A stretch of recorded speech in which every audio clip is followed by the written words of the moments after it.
Hey guys, it's Crick Chick back with another video. Today we will be doing my Season 2 review / Q&A, and I am so excited to read your questions and answer them to the best of my ability, so let's get right into it.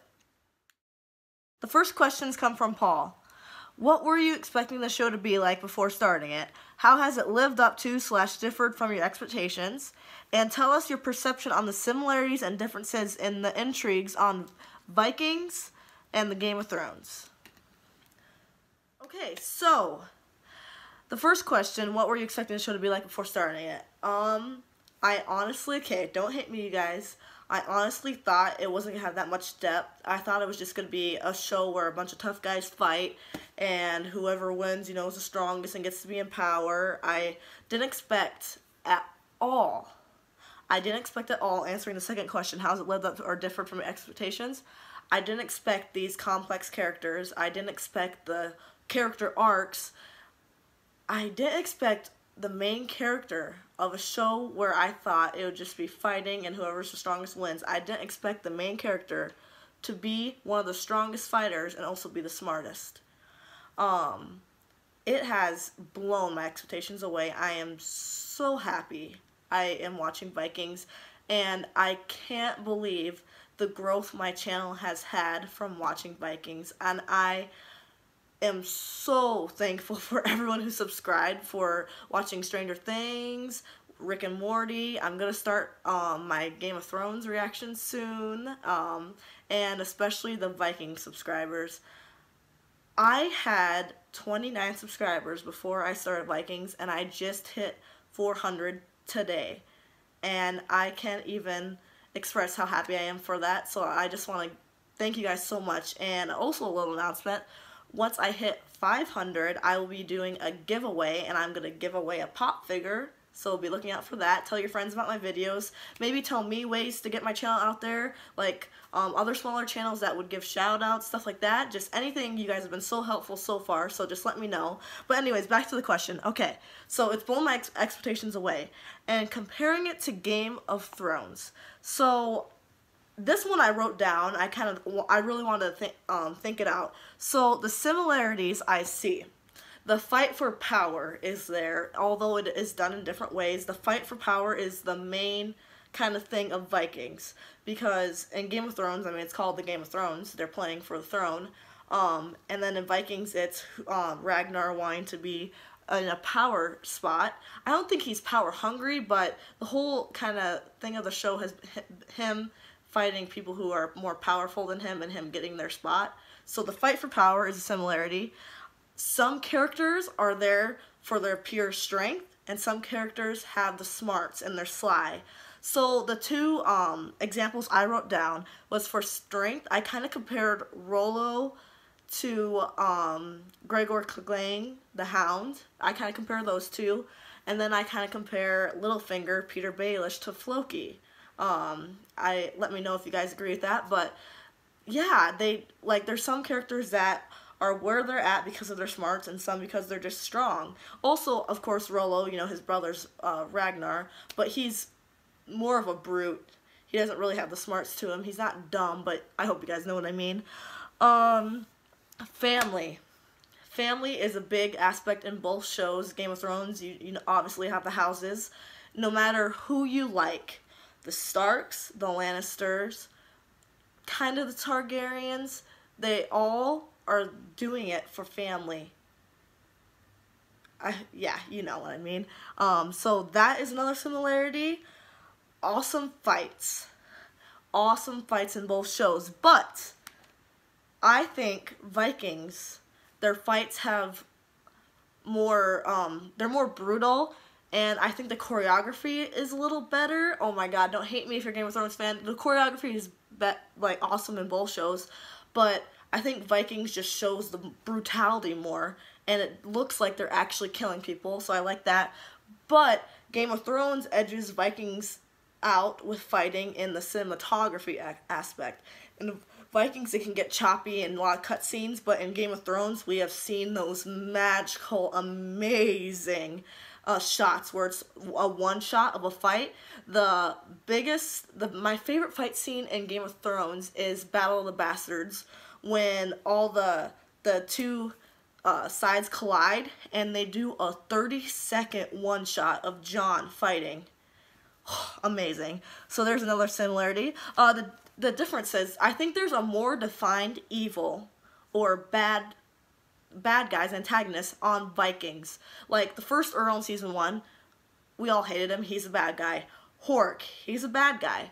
In Game of Thrones, you can find evil and good in almost every single character. Cersei, awful person, you hate her, but she loves her family. She's a good person to her family. Arya, you love her. She's my favorite character. I love Arya.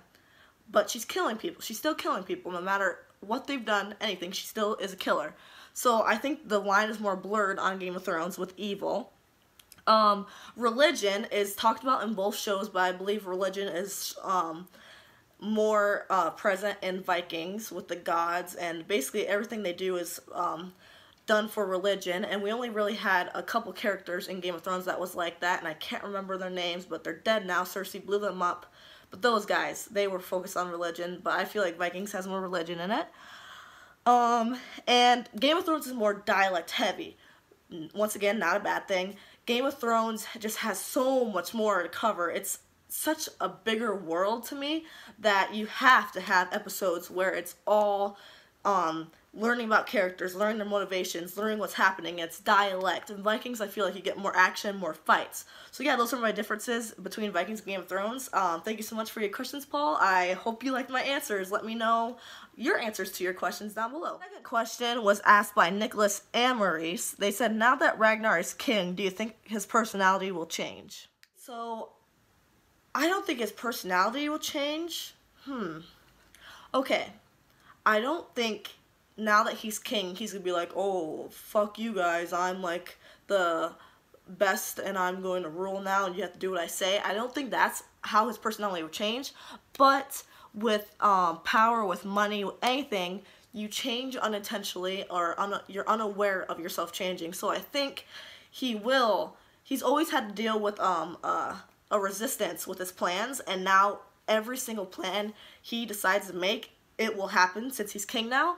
So I think that might get a little to his head. It might annoy other characters that, oh, whatever Ragnar says, we have to do it now. That might be a conflict between characters, but I don't think he's going to turn into a bad guy.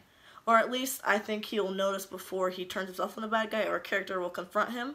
I'm actually very interested to see who the main antagonist of the show will be now, because I'm very confused, because almost everything's kind of played out except for England and Egbert. But I think Egbert is going to honor the... who knows? I don't know. But to answer your question, I don't think Ragnar will... I think he'll change for the better. There might be some times where he struggles, but I don't think he'll change into like a bad person. The next questions come from Just JD.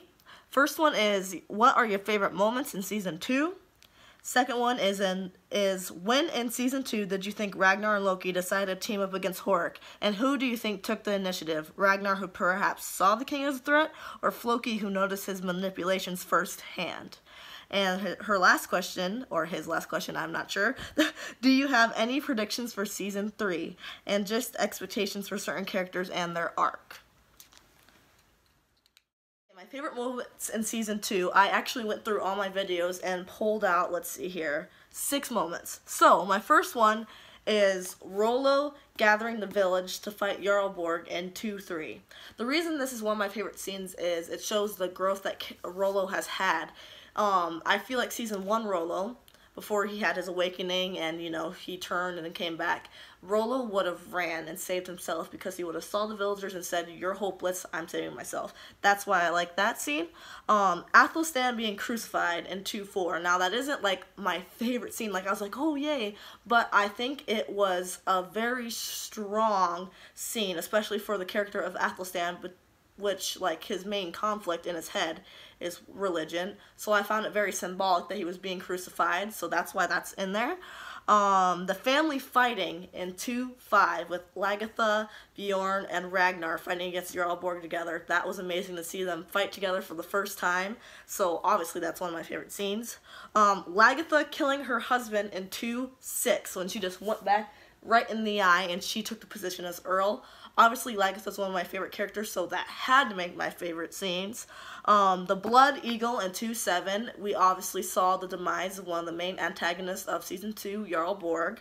But you could argue that he is an antagonist, but that's a whole nother video. Anyways, and the last but not least, Horik's death in the finale. Obviously, so satisfying. The whole season you see him just be like a snake. He never actually does stuff on his own. He always gets people to do his stuff, and that was his demise. He tried to get Floki on his side, but we all know that Floki would never betray Ragnar. Well, it was getting a little shaky there. I honestly thought he did, but anyways, yeah, Horik's death. When in Season 2 do you think Ragnar and Loki decided to team up against Horik? Okay, so I actually have a specific moment where I think it started to fall in place. I think Floki and Ragnar kind of talked it out together, and then they got everyone in on it, and I think the moment that they decided to put this plan into place to set up Horik for his death was when Siggy dropped the seed in Horik's head and said, hey, Floki is angry with Ragnar. Here's the scene right here. Floki is angry with Ragnar. So yeah, I think that is when they decided Horik is going down. Do you have any predictions for Season 3 and expectations for certain characters? I don't have any predictions. I feel like it's going to be a England-heavy season. They're going to play out the deal with Egbert, whether it goes good or bad. There's going to be fights or it's going to go well. They might explore other places. I'm not really sure, but for characters' arcs, I think we're going to see a Rollo arc again because he's hurt. And like I said earlier, like he's a strong guy. He's used to being the one who gets shit done and fights. I think we're going to see a softer side to him, especially that he's hurt. Or maybe when it comes back in Season 3, he's going to be fine. And there's going to be a time jump, who knows. But I like to see that. Lagertha, I think we're going to see a character arc with her, dealing with her sharing Ragnar with Aslog. I think that might happen. And Floki, we're going to see a character arc with him, with being a father and seeing a softer side to him and him not having to be so crazy. He's going to have to be tender and caring for his kid. So yeah, thank you so much for your questions, Justady. The next question comes from Gilgamesh 1994. How do you like the character of King Egbert, and if you would compare him with Ragnar and Egil, what are your results? So, I actually like Egbert. If I rank them, Egil's last because I believe he just doesn't have the smarts to even come close to Ragnar and Egbert, so Egil's last. And then Egbert and Ragnar are very close. Ragnar might take the edge, but the reason I enjoy Ragnar is because he is one of the best warriors I've ever seen in television history. I haven't seen, Game of Thrones, yeah. So Ragnar's an awesome fighter, and he's smart, and he wants to grow his community. He just doesn't want to, I'm going to conquer here and kill all the people, blah, blah. No, he wants to get land, he wants to farm. He's a smart leader, he's a good leader. But I also like Egbert on the fact that he might not be the strongest fighter. We haven't seen Egbert fight, actually. I don't think we have, so maybe we'll see some of that. But I like Egbert because he is smart and he knows that he has more to learn. He doesn't know everything. With the Athelstan reading the Roman strategies, that's what I like about Egbert, because he demolished Ragnar and the Vikings when he actually knew he didn't have the best strategies. He learned it and read it, and then he executed it. So I believe Egbert is a very strong king in the fact that he is a learner and he doesn't just think he knows best. And so they're pretty close. But yeah, thank you so much for that question. That was an awesome question. And the last questions come from Mel Lynch. Have your top 3 characters changed from Season 1? If so, what are your reasons? What type of king do you think Ragnar would be? Do you think being king will change him for the better or the worse? And what do you think he'll do regarding Wessex and King Egbert? And what are your thoughts on Season 3 and what are you hoping will happen? Okay, so my top 3 characters have changed. So Season 1, Lagertha was 1, Floki was 2, Ragnar was 3. Okay, I think my favorite character of Season 2 was Rollo. And I can't believe I would ever be saying this. I mean, look at me back in Season 1. On your arm ring. Yes, I was there. Saw everything. I'm so frustrated. I'm about to cry right now. Who killed my brother?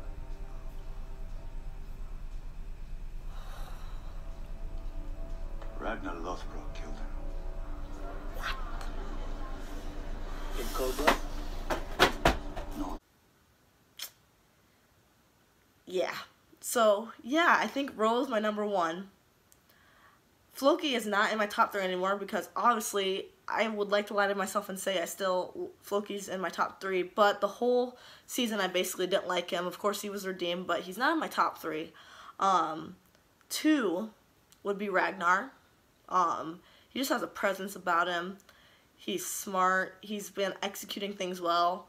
And number 3 is Lagatha. So she dropped from 1 to 3, but I think she's in good company. So yeah, they did change actually well, not drastically. Rolo made it from my least favorite to my number 1, so I guess that is crazy. But yeah, what type of king do you think Ragnar would be? I already kind of covered this. I think he's going to be a very good king because he wants to expand the community. He wants to do what's best for his family and the people living with him. So I think he will be a good king. I think there will be times it will be tested and he might make the wrong decision every now and again, but we're all human, and that's what I like about the show. It doesn't make him this cookie cutter hero.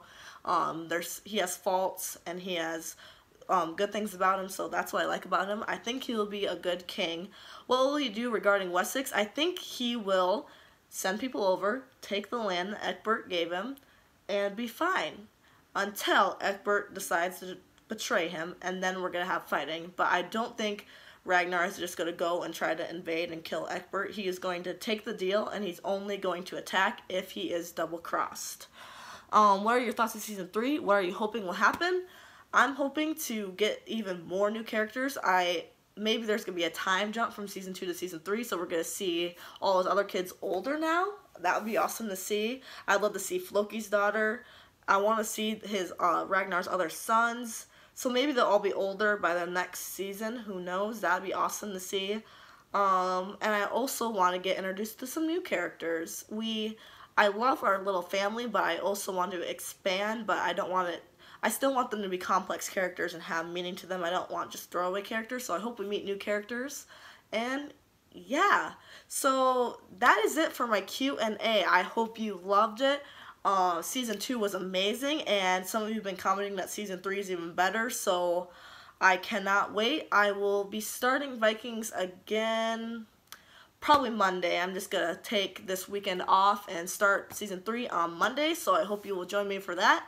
And once again, thank you so much for watching. Thanks for sticking with me, and I'll see you next time.